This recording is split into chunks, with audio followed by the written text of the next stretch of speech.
Hi, I'm Andrew for thecritics.tv. Dreamgirls, which is a musical loosely based on the rise of Motown and the Supremes, was recently released on DVD. As one of last year's most hyped theatrical releases, it surprised many by failing to grab an Oscar nomination. Although I really enjoyed this film, I'm going to have to say I agree with the Academy on this one and say it definitely wasn't the year's best picture.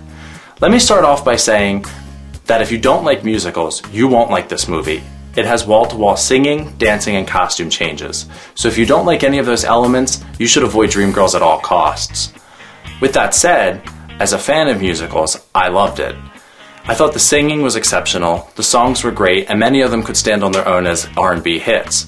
Originally conceived in a revival meeting sort of way, it comes off as a pop opera. There's very little spoken dialogue, which for the first half of the movie is great. But about 3/4 of the way through, you start to develop a little sense of song fatigue. In addition, the sheer grandeur of the movie starts to take its toll, and you begin to feel a little bit exhausted by all of the loud set pieces and costume changes.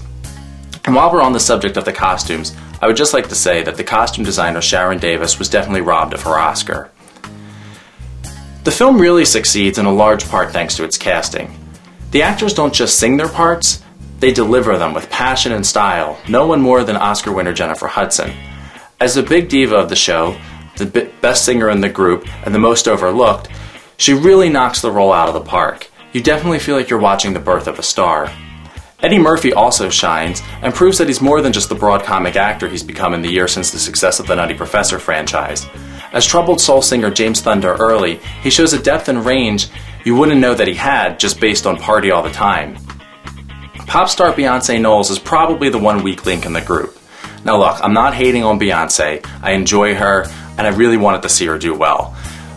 But at the end of the day, she just delivers the lines and the part of Dina Jones in a way that just felt kind of flat. Especially considering that her story and the character story are so similar, you just think she would bring something a little more to the table.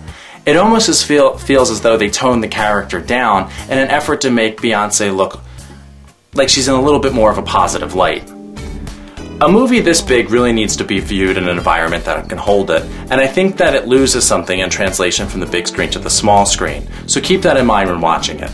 I would say that if you have a friend who has a big screen TV and a good sound system, you might want to go over there and watch it. At the end of the day, Dreamgirls is not a perfect movie, but it is a highly enjoyable one. It delivers everything that the poster promises it will, a backstage musical about a group of bickering singers who are changed by fame and success. So overall, I thought it was a fun ride with great singing, dancing, and costumes, and I would definitely recommend it. I'm lying, I'm dying. 1, 2, 3, hit me! $400 a week to sing behind Mr. Jimmy Early on the road starting tomorrow morning. Thank you so much. You're saving Jimmy's life. I'm at your feet. I'll do anything for y'all. Exactly what would you like Jimmy to do for you, baby? Oh, I know what's happening. I've been around. I don't believe this all can be happening to me. Through every town. Miracles happen all the time, baby. There's got to be a better way for us to get our music, our artists, to a broader audience. Y'all gonna stay here and open your own act. Did you say our own act? Dina's gonna sing lead. What do you mean? I always sing lead. We're your dream girls. Change. I'm talking change.